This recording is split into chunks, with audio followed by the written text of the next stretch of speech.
Hey, my name is James. I'm the pastor of The Rising, and welcome to our podcast. Thanks for tuning in. I pray that this message is inspiring, encouraging, and it motivates you to grow closer to God today. I want to remind you that you're not changed by the word that you hear, but by the word that you do. So put this into practice. Lean forward, get ready. I hope you have an expectant attitude because I believe God wants to speak to you today.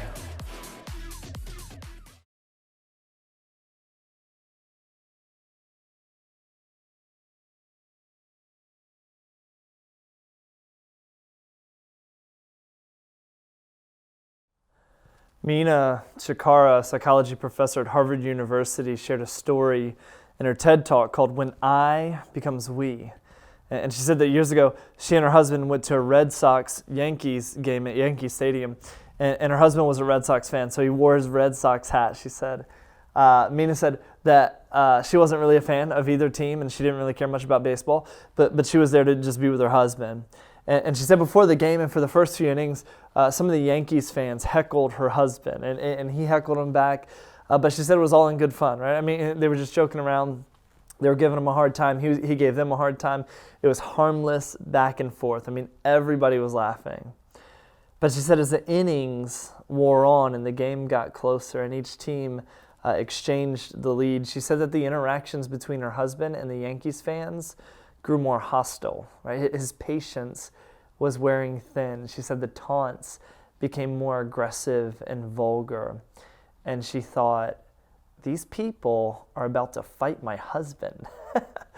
So she took the hat from him. She didn't have any place to put it, so she wore it herself.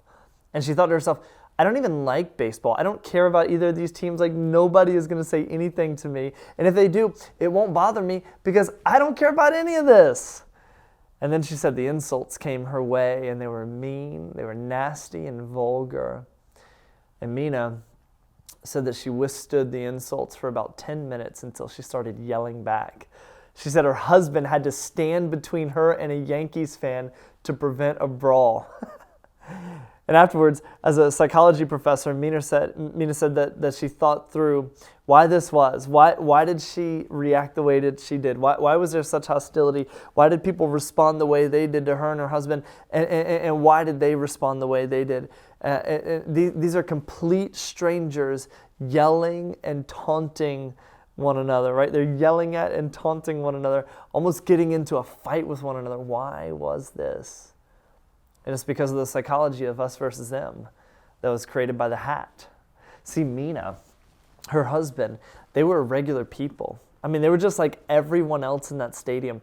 But because they wore the hat, it placed them in a different group.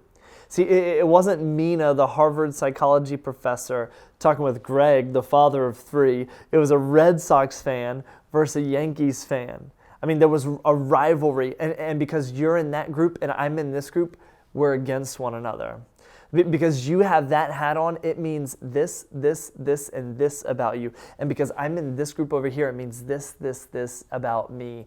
We are rivals and opposites. See, because Mina was in a different group, the Yankees fans couldn't see her as a person just like them. They saw her as the enemy and treated her as such. And this is the problem when I becomes we. Right? Our society, our culture is one that adopts the mindset of us versus them. And it's more prevalent now than ever before, but it's something that's been happening for all of history, even now, right? I mean, Catholics versus Protestants, colonists versus Native Americans, rich versus poor, Republicans versus Democrats, straight versus gay, Christians versus Muslims, atheists, Jews, black versus white, vaxxers versus anti-vaxxers, North versus South, East Coast versus West Coast, mask wearers versus no mask wearers. I mean, the list goes on and on and on. See, we default into dividing into groups, and when we do this, we find some solidarity and some camaraderie with those in our group, but we create competition and even vilify those outside of our group. See, we look out for those in our group while caring less for those in other groups. We empathize and identify with and give the benefit of the doubt to those in our groups. We defend those in our groups and we see them as individuals. And then we stereotype, characterize, doubt, judge, write off those in other groups. See, when I becomes we, and it's us versus them, and what we see are groups instead of individuals, people, it leads to division, racism, sexism, inequality, oppression, injustice, and hate. All things the Christian has no room for in his or her life.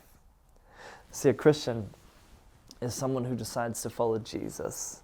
And following Jesus, in following Jesus, this person seeks to be more like Jesus, laying down their life so that they can live through him. The mantra of the Christian is this: I have been crucified with Christ, and I no longer live, but Christ lives in me. The life I now live in the body, I live by faith in the Son of God who loved me and gave himself for me. And the Christian lives by this command: a new command I give you, love one another. As I've loved you, so you must love one another. By this, everyone will know that you are my disciples, if you love one another. And here's how this looks practically. For the whole law can be summed up in one command: love your neighbor as yourself. But if you're always biting and devouring one another, watch out. Beware of destroying one another. See, Jesus was once asked by this expert in God's law what the most important commandment was. And Jesus said, love God first and foremost. And then there's a second that's just as important. He said, love your neighbor. It's what Paul repeated. It's what we just read in Galatians. But when Jesus said it, there was this guy who wanted to know just what his limits were, right? He wanted to know who was and who wasn't his neighbor. Who did he have to love and who did he not have to love? So he asked Jesus who his neighbor was. Hey, Jesus, who's my neighbor? And Jesus essentially said, everyone is your neighbor. Like even those people in that group, whatever the group is. See, Jesus told this story. And even if you're not a Christian, you're familiar with this story. It's about a good Samaritan. See, this Jewish guy is on his way from the temple in Jerusalem, and he's ransacked by some robbers who assault him and leave him for dead on the side of the road. And Jesus said that there were some people in his own group, right? Jewish religious people who, as they traveled, they saw him and they walked on by. But then, he said, a Samaritan saw him. And the Samaritan went to him, and he tended to his wounds. He gave of his own resources and had the man put in a hotel to be cared for until he recovered. And Jesus said, that Samaritan, to the Jewish man, he was his neighbor. He saw that Jewish man. He saw him and he loved him and he helped him out. So who's my neighbor? Who should I love? Who should I help? Who should I see? Who should I hear? Jesus said people like the Samaritans are your neighbor. Let me give you some context for this. See, the Jews of Jesus' day hated the Samaritans, and the Samaritans hated the Jews. I mean, there was racism, rivalry, and division, right? The Jews saw the Samaritans as half-breeds, people who compromise on their faith, because 700 years earlier, when Israel was conquered by the Assyrians, many Jews were deported and dispersed from Israel. These Jews were the diaspora Jews who stayed true to their faith and heritage and lineage. But then there were some Jews who remained in Samaria, but they compromised their faith. They compromised their lineage and heritage, and they married some of the Assyrians, their conquerors. And these Jews weren't fully Jewish anymore. And when the diaspora Jews who remained pure returned to Israel, they looked down on these weak Jews, now called Samaritans, who had compromised their faith and Jewish heritage by intermarrying. And so Jesus said to this guy who asked him, who's my neighbor? He says, you want to know who your neighbor is? It's the people you're racist against. It's the people you hate. It's the people who are different from you. It's the people you've put in a group and painted with a broad brushstroke. And in the story Jesus shares, he helps his audience see Samaritans not as a group, but as an individual. He helps his audience see the Samaritans as this individual Samaritan. He forces them to see him and shows them how he sees this other individual from a different group who's been assaulted and left for dead. See, the story of the Good Samaritan is a story of how we see not groups, but individuals, and have mercy and love and compassion for them. So, how do we love our neighbor? How do we love people? How do we see them not in a group, but as individuals? It's not they, it's us, it's we. It's not those black people, those white people, those cops, those LGBTQ people, those illegal immigrants, those rich people, those poor people on welfare, those demonstrators, rioters, protesters, those thugs, those fans who are just celebrating, those Democrats, those Republicans. That's John, that's Cheryl, right? That's Jose, that's Kayla. See, the way we love our neighbor and find unity is by seeing and hearing people as people, not as nameless, faceless groups who have an agenda to push. And listen, this isn't political. It's not social. This is the way of Jesus. And it's for every person who follows Jesus to follow. Because Jesus saw not the group, but every time in his ministry, he saw the individual and he loved them. And if we're going to be like Jesus and live in love and unity, then we, like Jesus, have to see the individual apart from the group. And when we see them, when we hear them, we may just find that we aren't that different after all. I want to introduce you to Micah.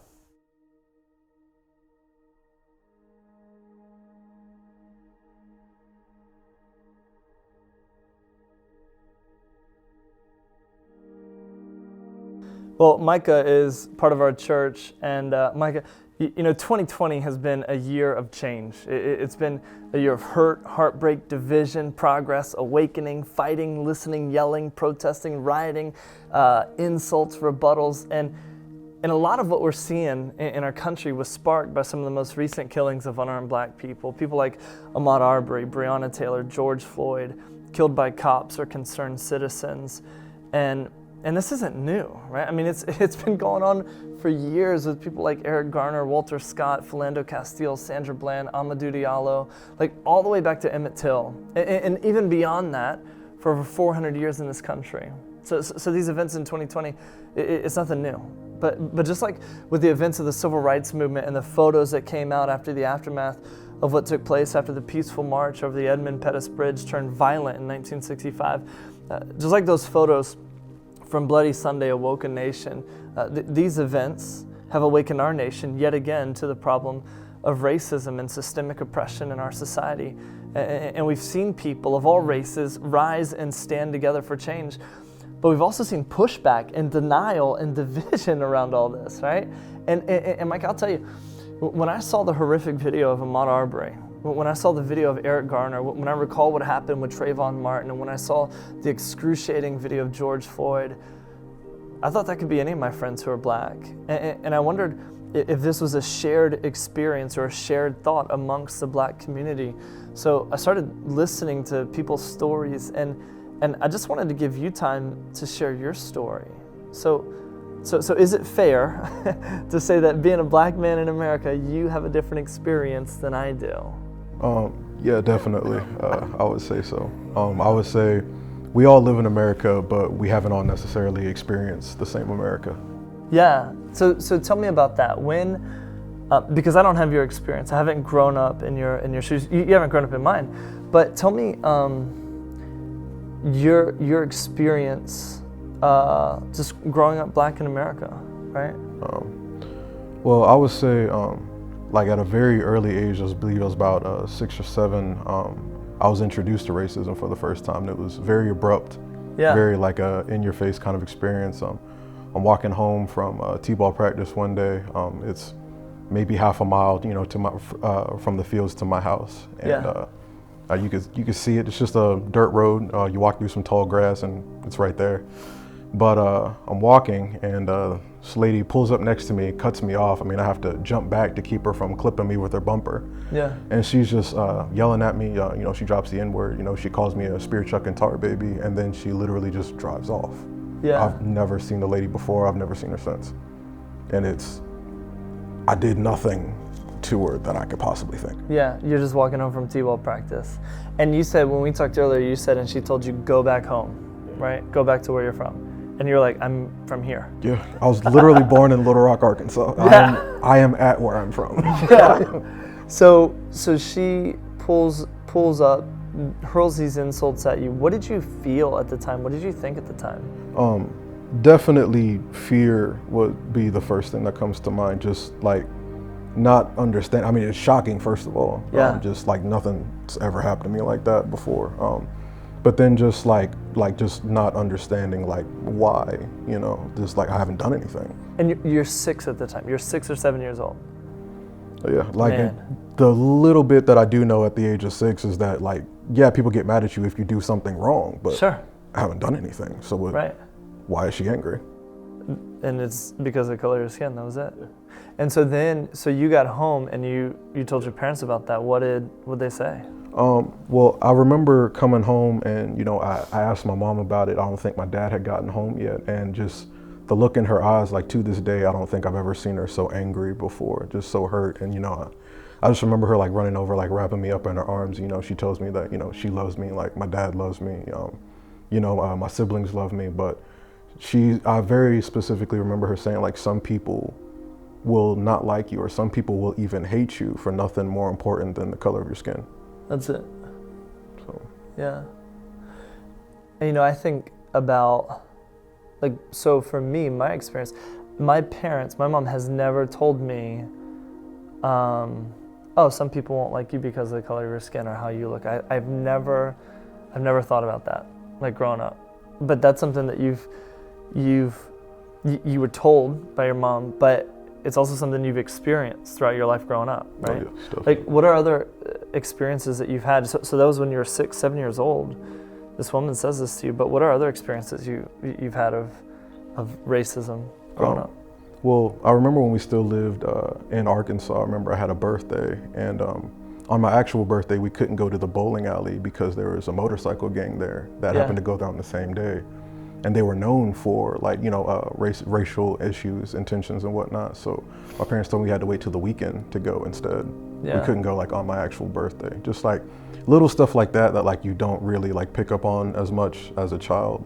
Yeah. But then like you look back on it as an adult and it's just like, okay, I totally get that now. Gotcha. Different things like that. I mean, I've been followed around in Dillard's when I was in college. And it's weird, like I understand if I like show up in like a backpack and like a hoodie with shades on and stuff, but like I'm in jeans and some basketball shorts. Right. I'm in a shirt and basketball shorts. And yeah. Like what am I gonna take? Like what can I get away with?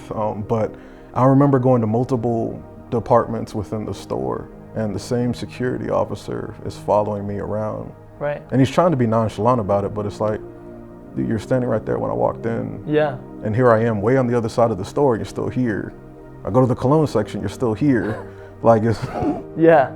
And we talked before, and you said you are hyper aware of your environment everywhere you go. Tell us about that. Well, anytime I go somewhere, especially if I'm going there for the first time, I make it a point to really like understand my environment and see like what's going on around me. Like, am I the only black person here? Like, what's the atmosphere like? Like, are people welcoming? Are they inviting? Like, are they, because a lot of times you can tell, like when you walk into a room, you can tell when you're the only black person there. I mean, I've walked into places and, like just the attention just shifts, some people stop talking, certain people will just start looking at you and it's weird. And it's very like, you can literally feel the energy in the room just shift. Huh. So it's very disturbing at times when you're walking into a place and you instantly feel like unwelcomed.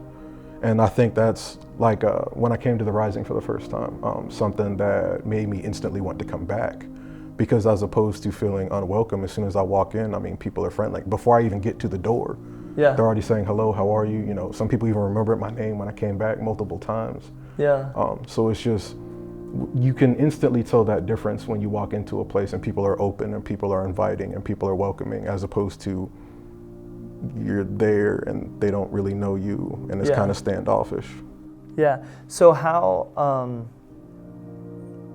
but if, and I can imagine somebody may be saying this, but how do you know that's a race thing? Like, how do you know it's not just you as a person? Like how can you tell that? I would say it's one of those things almost as simple as like, when you're waiting in line to check out. And There's been instances where I'm in line behind multiple people, and it just so happens that day several people in front of me were white, and then I happen to be the only black person in line. Yeah. And then when I get there, like you can tell, like the lady at the register or something like that is not as friendly or just like open to you. Just the demeanor changes, huh? Yeah, like she'll be like, "Good morning, how they doing?" Blah blah blah. And then I get up there, and it's just like, just ring it up real quick and just put it in a bag, and just like, all right, go ahead. Yeah. And it's a lot more dismissive in a way, like not just outright rude or like just like angry or anything like that, but just like, okay, let's hurry up and just get them out real quick. Yeah, and that cashier might not even be thinking anything, but that has to do with race or anything like that, but there's just this subtlety, is what you're saying. So it seems like for a lot of people, I think most people would say, I'm not racist, right? I'm not racist. Because I think often we associate racist with people who are going to put white sheets on and go burn crosses and stuff like that. There's no way I would ever do that, or I would never call somebody the N-word or anything like that. And so I'm not racist. But racism expresses itself in subtle ways, with implicit bias and things we don't even know based on how we grew up and our demeanor and stereotypes we have and things like that.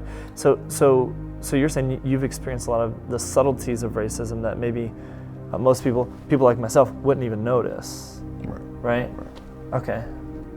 So when I see the video of George Floyd, right? Again, I just think that could be any black man that I know. And when I see and hear stories of other people who are abused and killed, some of the scenarios are like, I don't know what they could have done differently, right? So I wonder, is there a fear that you have? Like when you wake up and you go throughout the day, is there a fear that you have? Like, am I gonna make it home today? I would say for me individually, I wouldn't say it's a constant state of fear, but there are like certain situations that I'll be in that fear does kind of creep up in the back of your mind. Like when I hang out with my friends, like I never stay out too late. Okay. I'm usually like one of the first people to leave because I just don't want to put myself in a position where something could happen. Like for me, if I could control the opportunity for error and I can, reduce it as much as possible, I will, because unfortunately, like I don't have much room for error. Okay. Like with George Floyd, he was arrested under suspicion of using counterfeit money, but as it turns out, that money was real. Okay. But he's still dead today anyway. Yeah. So it's just, even if you're doing everything right, something could still happen. So the very least I can do is make sure I'm doing all that I can. Yeah. To make sure things like that don't happen to me. And that's a reality you face. You feel like I don't have room for error, because if I mess up once, that could be it. Right. Absolutely. I have my concealed carry permit, and I never carry my gun with me. Gotcha. Even when I have it, it never leaves the car, because for some people, I'm already a target, or I can already be scary. Yeah. If I have a gun with me, that instantly makes me a threat. Yeah. In some people's minds. And a lot of them, it's not even like open racism, but it's just when you've been living a certain way and you've viewed certain people a certain way all your life, like you can't help but instantly jump to that fear or to that conclusion. Right. And like I understand that's how other people may view me at times. Yeah. Because I mean, you said there are times where people have been afraid of you. Absolutely. Just by your presence. Absolutely. Like when? I used to work in downtown Norfolk. I used to work at the Marriott. The shoe was at the bottom of the hotel. Yeah. And I would park at MacArthur parking garage, and I would just like walk, the quarter mile between the two buildings. I was walking past one day, I was middle of the night, probably like 11 something, and I'm off my shift. But I'm still wearing like my chef coat and everything, like it has where I work and everything. So you're in your uniform, where you work, all that stuff, and you're walking to get to your car. Yeah. And it's right across the street from a bank building, and I'm walking right in front of another parking garage. So there's cameras everywhere. Yeah. There's street lights, everything. And I see this group of 3 women approaching the same side of the sidewalk I'm on. And I distinctly remember noting them crossing the street. And then after I pass, they come back to my side of the street. And I understand, it's a dangerous world we live in, but it's just, you got to be a pretty bad criminal if I'm telling you where I work, right outside of where I work. Yeah. And I'm about to do something like that. It's just, but it's that inherent fear. Like because it's probably not even a conscientious decision that they made. It's probably just something maybe their parents taught them to do, is like if you're walking alone at night, try to avoid people and whatnot. So it may not even be necessarily that I was black, but a lot of times it can be. So, and I think it's so important to do this because there are some who would say, well, racism doesn't exist anymore. I mean, equality is there. The Emancipation Proclamation happened. We've had civil rights. Racism is only only extreme people are racist. Racism isn't really a thing. Like, what would you say to that? I would say that it's a big part of human nature to have that lack of empathy when it comes to, like, if something is not your problem, then it's not really a problem. Okay. I mean, I've never dealt with depression a day in my life, but I've seen its effects on people. I've seen a woman lose 40 pounds in a month because she literally can't bring herself to eat. Yeah. I've seen like the weight that can put on someone. And just because I haven't experienced it doesn't make it any less real. It's very much so real. Yeah. I would tell anybody that doesn't believe racism is still alive and well that life throws enough problems at you already. I wouldn't manufacture a problem that I don't have. Because, I mean, you're saying, hey, here's what I've experienced, here's what I've seen, this is my life, this is what's going on. And then so many other people are saying, hey, this is our reality. And so you're saying, like, wait, why would we make this up if it wasn't real? Yeah. So how can people, what would you encourage people to do to change the situation, to change things? I would say definitely take more time to really listen to people, especially when they're trying to address a problem that is so widespread like racism. Yeah. When they're trying to tell you where they're coming from, because especially if they're willing to take that time to tell you where they're coming from, you can really understand why they think or act the way they do. And that allows you to move better in that situation as well. It's just one of those things, you gotta really master loving people. Like, even if you don't know them, even if you don't have anything in common with them, it's one of those things, if you can manage it, it doesn't take any like drastic major life changes. Like, you don't have to sell your house, you don't have to move, you don't have to switch career fields. Yeah. But just that general respect and love for the people around you would move mountains in this situation. Yeah. And so it sounds like what you're saying is don't see the group, but see the individual, get to know people, hear their stories, understand and empathize with them.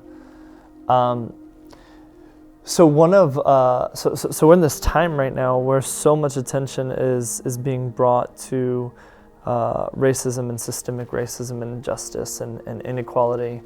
And a phrase that's been chanted so often is Black Lives Matter. And I was a person years ago who, when I heard that phrase, I would say, well, don't all lives matter, right? Like I would say, because what I thought was being said, what I inserted in there was, I thought it was being said like, only Black Lives Matter, or Black Lives Matter more, right? And I would insert those, but I found that's not what was being said, and that wasn't the statement at all. It was simply Black Lives Matter, and maybe just to clarify it, it could be Black Lives Matter also, as well, in addition to all life. And so at no point was it ever we're better or superior or anything like that. And so now I've seen, as that phrase is said, people often respond still with, well, don't all lives matter? And so what do you think about that? And what do you say about that? Because I think with that phrase, Black Lives Matter, it's like the baseline, right? Like, of course, we should be in a place in our society where we say, of course Black Lives Matter. Not only do they matter, but they're important and valuable and precious and special. And Yeah, we should recognize that and see that. But right now the cry is just, hey, can we just matter?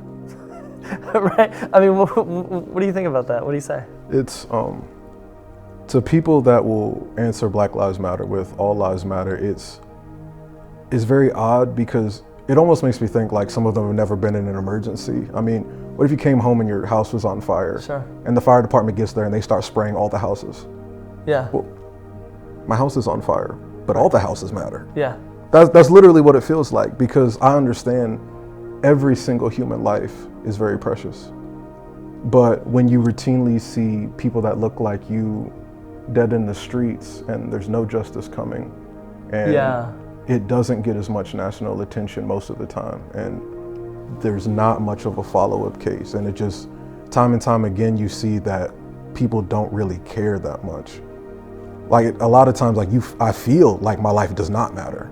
Gotcha. I feel like I could die tomorrow and there won't be justice, and my parents will just have to put me in the dirt, and my mom's just gonna have to cry herself to sleep at night because nothing is gonna be done about it. Yeah. So when they say like Black Lives Matter, it's like we're just trying to say, it's just like, hey, but after 400 years of oppression and systemic issues that we've had to overcome time and time again, we just want equality. Yeah.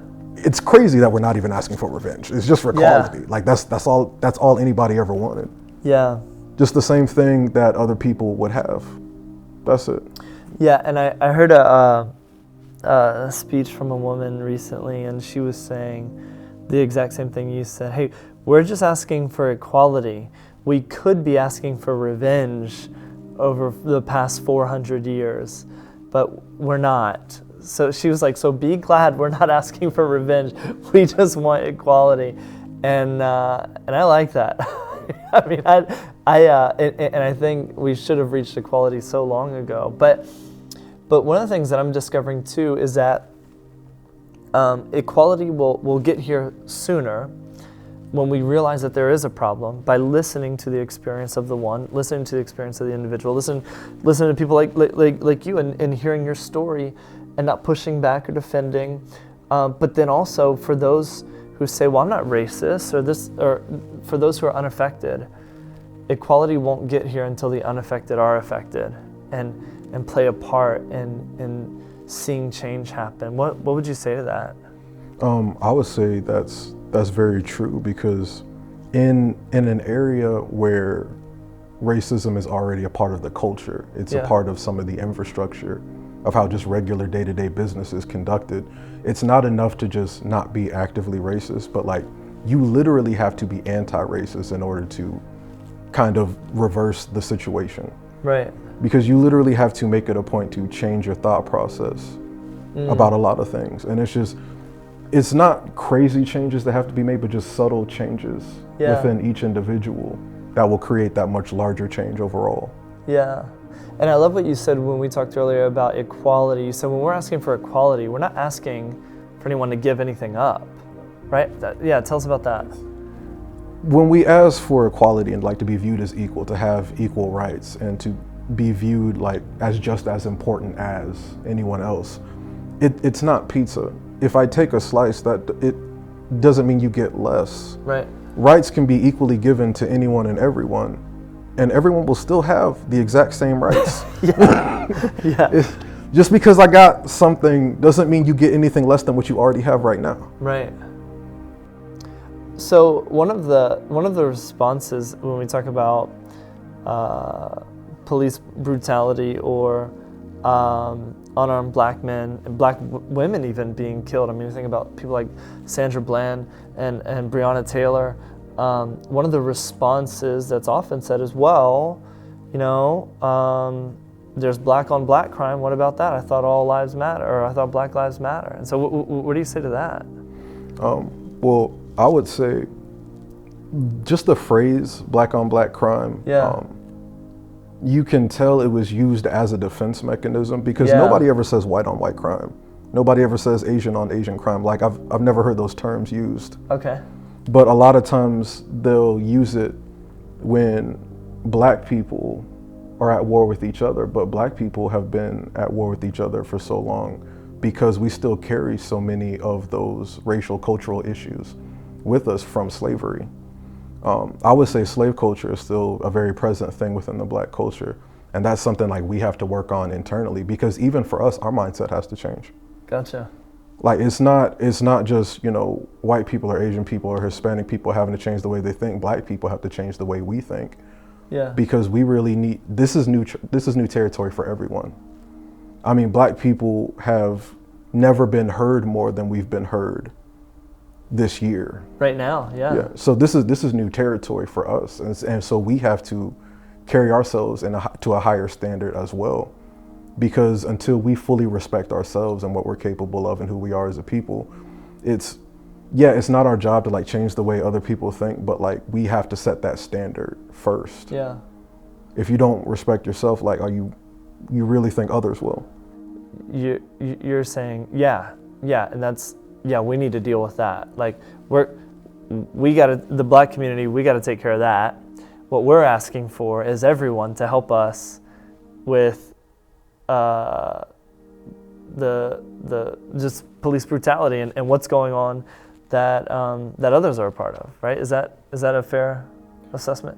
Absolutely, because I would say when you're a police officer, you are held to that higher standard because this is your profession. Like this is what you're trained for. This is what you signed up to do, to volunteer to protect and serve. Yeah. But so often, so many Black people, like I don't feel protected or served. Like I don't feel like there should be comfort when you see police officers around. Like I know I'm safe. I know everything's going to be fine, even if something crazy was to happen. And like you don't they're feel here. that? No, a lot of times I don't.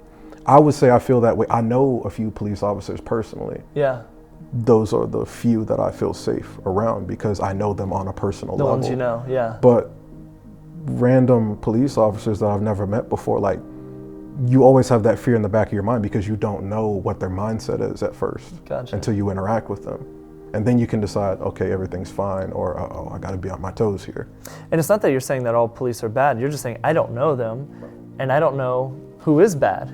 So I'm just cautious all around. Gotcha. And I think that's interesting too, because oftentimes, and I don't want to, it's an assessment and a judgment. I think oftentimes people think, oh, well then, if we say Black Lives Matter, we're saying all cops are bad, and nobody's saying that. You're just saying, I just don't know them, and I don't know if they're a bad cop or a good one, so I just gotta be cautious. Absolutely. Yeah. What's the message you feel like you've been given growing up, and just where you are now? What's the message you feel like society, culture has given you, has said to you? I would say that for Black people, like I just feel like it's always been an uphill fight. Okay. It's almost like everyone trying to get to the top of a 100-story building. Some people were born on the 99th floor with the elevator open, and all you have to do is go in and push the button. Gotcha. And that's fine. Like if that's where you were at, like you should go in, push the button, go to the top. That's what we're all trying to do. But to not understand that some people had to start at the lobby, or some people haven't even actually made it to the building yet. Oh yeah. And have to take the stairs all the way up. You gotta understand, it's just, we're not all having the same life. We're not all having the same experience. We struggle differently. We have to achieve success differently. You know, my fear in this, as people watch this, is that the response may be a quick, yeah, but, or, well, it's not really, or just a quick response. And so my hope is that as we do this, people would just listen and hear, because this is your experience. You're sharing, here's how life is for me, right? It's one of those things where, like, I love America. This is my home. This is where I'm from. If America had to go to war tomorrow, I would sign up to fight for it. I would. Yeah. I genuinely would. Both my parents served in the Air Force. Both my brothers are in the Coast Guard. My sister was in the Army. I grew up in a military household where you respect the flag, where you respect the national anthem. I heard it a lot growing up. Yeah. I even joined the Navy out of high school, and both my grandfathers are war veterans in the Army. You would have, war veterans that would come back, and they would come back to parades. Right. And, they would get free food from restaurants and everything. Like, they were celebrated, they were heroes. Yeah. But then my grandfathers came back, and they still had to pick up their food from the back of the kitchen. They still have to sit at the back of the bus. They still have, designated water fountains that they could drink from that half the time didn't even actually work. Yeah. They still have to live in red line districts because no one will let them buy a house in the nicer neighborhoods, even though they can afford it. Mm.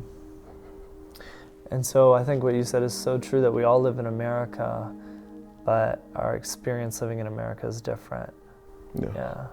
It's just that, we all grew up in America, but we really haven't all experienced the same America. And I think that's a big thing that a lot of people get hung up on, because they think, well, I live here and America's great. Well, I'm genuinely, truly happy that it's been great for you. Yeah. That's fantastic. It really is. And I hope it stays that way for you.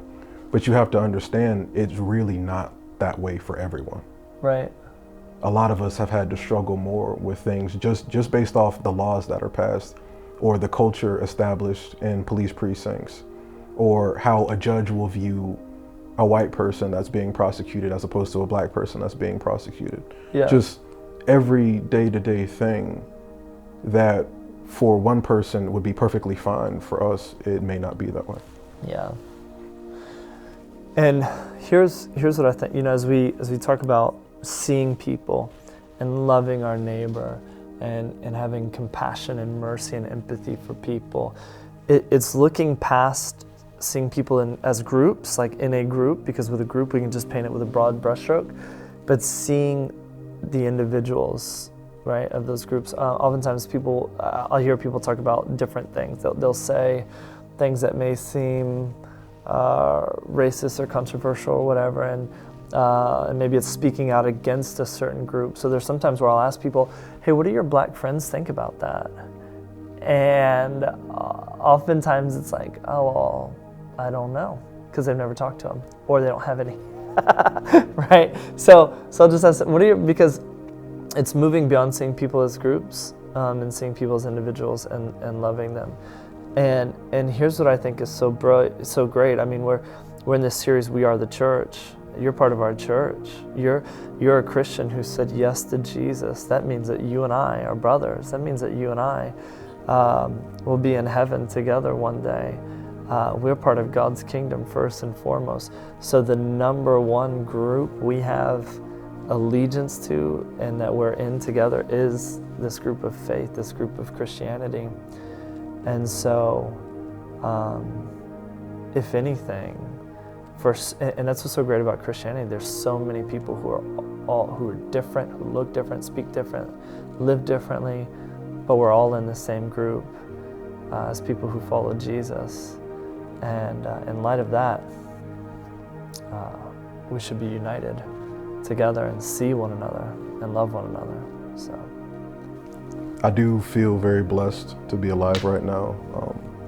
In a time of change, I mean, change can be uncomfortable and scary at times because you don't know exactly how everything's gonna look or feel at the end of it. But the first time in American history that all 50 states protested for one cause. I mean, this is literally the most you've seen people come together for a specific cause, literally since 9/11. Yeah. And that's shocking to me. I mean, you see the press coverage of the protests, and you see just as many white people, Hispanic people, Filipino people, like just everybody, just as many as black people, if not more. I mean, even in other countries, 18 other countries, people that don't even live here at all, still coming together to support. This is literally global. I mean, the world is coming together around this, right? The entire world. Yeah, and if you're not in it, it's like, what are you waiting for? Come on, yeah.